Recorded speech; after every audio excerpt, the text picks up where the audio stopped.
Sa iba pang ulat, binawian ng buhay ang 7 buwan na buntis sa Laguna matapos itong maaksidenteng makuryente.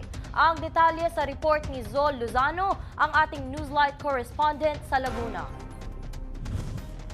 Binawian ng buhay habang isinasugod sa Pakil General Hospital ang 7 buwang buntis makarang aksidenteng makuryente. Nahawakan naman ng biktima ang isang guy wire. Nakasanayan na hawakan ito ng biktima dahil wala naman anyang kuryente ito. Ngunit dahil sa lakas ng voltahe na tumama sa buong katawan ng biktima, agad itong nawalan ng malay.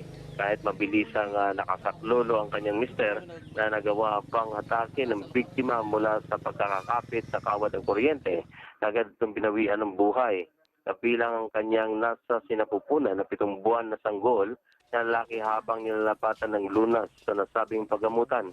Nakatakdang sumailalim sa masusing investigasyon ng pamuna ng First Laguna Electric Cooperative Fleco ang lugar ng pinangyarihan ng insidente dahil palaisipan niya sa mga ito kung bakit nagkaroon niya ng kuryente ang sinasabing guy wire, kung saan naglaan na rin ng tulong ang mga ito sa pamilya ng biktima. Ngayon po umuulan, dati po naman yan naiwala. Ngayon lang po nung nagbagyuhan ay bakit po nagkaroon niya ng ganong kalakas na yung aking misis talagang diyan po na dali ay. Talaga po nung makita ko po talaga nakahawak siyang diyan, hinila ko po yung buhok dito po kaya Wala dito sa lawigan ng Laguna, ako ang inyong kaibigan, Sol Lozano para sa Newslight.